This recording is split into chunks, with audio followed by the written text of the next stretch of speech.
Hi there, I'm Ben Mankiewicz. Welcome to TCM. Exactly a week ago, we kicked off our month-long focus on movie westerns and how Western archetypes have been used to represent and reflect American culture throughout the years. Every Tuesday and Thursday night of the month, we've dedicated to this series, which we're calling The Defining Frontier, the American Character in Westerns. But this is not a film course at UCLA, the finest public university in the country, by the way. That is to say, we are hoping to make a broader point about the importance of the movie Western in shaping American culture, and we're also showing some really great films, like the ones in tonight's lineup, all of them a Wild West story of a solitary gunman. The country, of course, has thrived primarily because of what we have accomplished together, but we have bestowed mythic status on those who paved their own path to success. And no doubt the untamed American West certainly favored those with the skills and insight needed to keep moving forward, even in dire circumstances. We begin tonight with Jimmy Stewart leading the way. From Columbia in 1955, this is The Man from Laramie.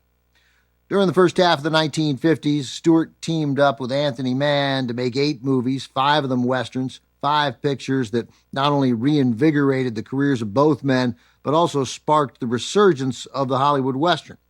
The Man from Laramie is the last of the Stewart Mann Westerns. Stewart plays the title role, the man on a mission, trying to discover how Apaches came into possession of repeating rifles, guns used to take out a cavalry unit that included Jimmy Stewart's brother. This is a revenge story, certainly violent for its time, perhaps the most violent of the 5 Stewart Mann Westerns. It's also the most beautifully shot of the 5, filmed in Technicolor and in CinemaScope, the widescreen format that had been introduced 2 years earlier. This marked Anthony Mann's first CinemaScope film, and he used the process to its fullest potential here, capturing stunning images of New Mexico. From Columbia, 1955, also with Arthur Kennedy and Donald Crisp, The Man from Laramie. The Man from Laramie is the 8th and final collaboration between leading man Jimmy Stewart and director Anthony Mann. 5 of those films are westerns. The Mann films gave Stewart an opportunity to play roles unlike any he'd taken earlier in his career. The year prior to The Man from Laramie, Stewart appeared in his second film for director Alfred Hitchcock, the 1954 suspense thriller Rear Window. Thanks to parts like those, the 1950s are considered Jimmy Stewart's golden decade, which is saying something, considering that between 1938 and 1946, with roughly 4 of those years away from the movies during World War II, Stewart's credits included You Can't Take It With You, Destry Rides Again, Mr. Smith Goes to Washington, The Shop Around the Corner, The Mortal Storm, The Philadelphia Story, and then after the war, It's a Wonderful Life.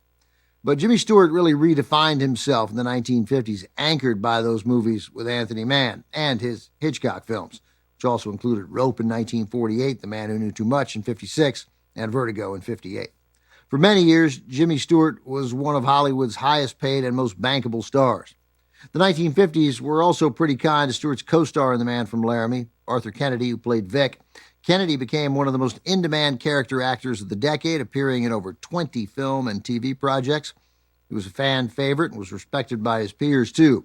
Between 1949 and 1958, Arthur Kennedy earned 5 Oscar nominations, 1 for Best Actor in Bright Victory in 1951, the others in the Best Supporting Actor category.